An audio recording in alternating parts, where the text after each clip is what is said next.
Welcome to another edition of our Beat Diabetes Books and Quotes series, and today we'll be looking at the book Pure, White, and Deadly by John Yudkin. This is not a new book that's just come out. It's been around for a long time. I think it was first written in 1972. And it's a fascinating story behind this book and behind the controversy that arose between two men in those days that were fighting for control of the American diet and ultimately the world's diet. One was this guy, John Yudkin, who with his group of researchers and his team were saying that the main heart of the problem with people in those days and their health and their diet was too much sugar. On the other hand, there was another guy named Ancel Keys with his team that were saying our problem is too much saturated fat. And I want to just share, actually not from the words of Yudkin in this episode, but we're going to talk about the introduction that is by Dr. Lustig, who is a very powerful voice for healthy eating in our current generation. Dr. John Yudkin, who was a physiologist and a nutritionist, he's gone, but his book is still around. So let me just share from the introduction by Dr. Robert Lustig. He talks about 1955. What was significant about that? That was the year that the American president, whose name was Dwight Eisenhower, had a heart attack, and it set off shock waves. And people got concerned and they realized, yeah, heart attacks are increasing. What's the problem? What are we doing wrong? Well, that's always a good thing to ask, right? When you have problems, is there anything we can change? So here's what Dr. Lustig said. In 1955, President Eisenhower experienced a heart attack while in office, so while he was still president. The issue of heart disease and its prevention was thrust into public consciousness. What component of diet caused heart disease? Let's stop there. What component of our diet was causing heart disease? That was the multi-million-dollar question. Is there something we can change in what we eat? All right, he goes on to say, this was the seminal issue in public health disputed in academic circles and the media throughout the 1960s and 70s. Two factions sprang up. Dr. Yudkin was a University of London physiologist, nutritionist, and physician, and the primary exponent for the idea that sugar was the dietary factor causing or promoting heart disease. So Dr. Yudkin, the author of this book, said it's sugar. The issue is sugar. Ancel Keys, on the other hand, who was an American, said, oh, no, you silly boy. The issue is saturated fat. Dr. Lustig goes on to say the rancor got up close and personal, with Keys declaring in 1971, it's clear that Yudkin has no theoretical basis or experimental evidence to support his claim for a major influence of dietary sucrose in the etiology of coronary heart disease. So basically, Ancel Keys said he doesn't know anything and he doesn't have any evidence at all. Well, Dr. Yudkin did have evidence. And he had a lot of intelligence and he was figuring some things out. But Ancel Keys, he was determined that it had to be the saturated fat. The propaganda of low fat as the treatment for heart disease was perpetuated for the next 30 years. Ancel Keys won out over Yudkin. These two guys were clashing. And eventually, Ancel Keys just mocked Yudkin, criticized him, persecuted him, treated him terribly in print and in words. And finally, he won the argument. And everybody believed Keys and decided Yudkin didn't know what he was talking about. Sugar, no problem. In fact, sugar was even promoted as something that will give your children energy. And we all need energy, so we better make sure and eat lots of sugar. But that saturated fat, that is a problem.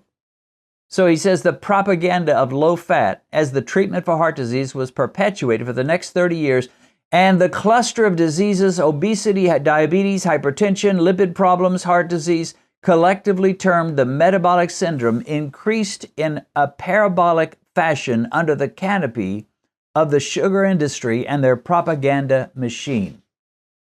Well, the sugar industry was a very powerful and is a very powerful industry, and they do not like people talking negatively about sugar. Today, you can get by with being more critical of sugar because almost everybody knows it's not a healthy thing, but still, there are a lot of people that would try to persuade you it's not that big of a deal one way or the other. You need a little sugar, take a little sugar. Okay, as he goes on in his introduction, he says, Yudkin didn't have the voluminous data that exists today. He had correlation but not causation. He did not know that sugar caused insulin resistance by being turned into fat in the liver through the process of de novo lipogenesis, or that sugar induced protein damage. So what Lustig is saying is Yudkin had it exactly right. He nailed it. He didn't know all the facts. He maybe didn't have all the research that was needed, but he had the right instincts, and he was seeing that sugar is the big villain. All right, he goes on to say, despite that, pure white and deadly draws direct lines between sugar and dental caries, basically cavities, gout, autoimmune disease, heart disease, and cancer, and of course, diabetes. I'm throwing that in. Indeed, it shows that sugar consumption and mortality rates go hand in hand. The more sugar you eat, the more quickly you die, is basically what he's saying here. So yeah, at one time in our nation's history, there are these two giant intellects battling it out. One saying our President Eisenhower has had a heart attack and people are getting more heart attacks. There's got to be a reason. He's saying it's the fat, Yudkin saying it's the sugar. And of course, today, we would go beyond just the sugar. We would say it's not only the sugar, it's the stuff that turns into sugar. The white bread, the white flour, the white pasta, and even some of the brown stuff doesn't help much. We get that today. Almost, there's really very little can be argued against that. The evidence is so solid, and there's such powerful evidence that sugar and things that turn into sugar in your body, like flour, like breakfast cereal, like pasta, like mashed potatoes, and white rice and brown rice, they are calling this thing we call metabolic syndrome. It is leading to a myriad of problems. Now, why is this important? Well, it's important for this reason. If you begin to see that, yeah, low carb, cutting the carbohydrates in my diet way down, that's going to fix my blood sugar problems. That's going to bring my A1C down. It's going to bring my fasting glucose down. I'm not going to have these fluctuations in blood sugar. It's going to be so much better. But if in the back of your mind you're saying, yeah, but I think it's going to cause me to get a heart attack, then you're conflicted, and it's going to be so easy to reach for that piece of white bread or whatever carbohydrate is your current favorite. If you really believe that, yeah, I'm solving one problem, but I'm causing another, I'm not going to die of diabetes, but I'm sure going to die of a heart attack, and you don't realize that diabetes and heart attacks are two horrible problems that stem from the same issue, which is insulin resistance and metabolic syndrome, which is caused not by saturated fat, but by sugar. So the rest of this book is going to talk about the problems of sugar. Now, I'll have to say I don't exactly recommend this book, not because I don't agree with it, not because he doesn't make a lot of good points, simply because, to be honest, he's not an interesting writer. It's kind of dull. It's a bit pedantic. It's not going to hold your attention, and it's going to lose you. I couldn't get through it. I'll have to be honest. I picked out some good stuff from it, but I couldn't just read it word by word and paragraph by paragraph. It was just too dull.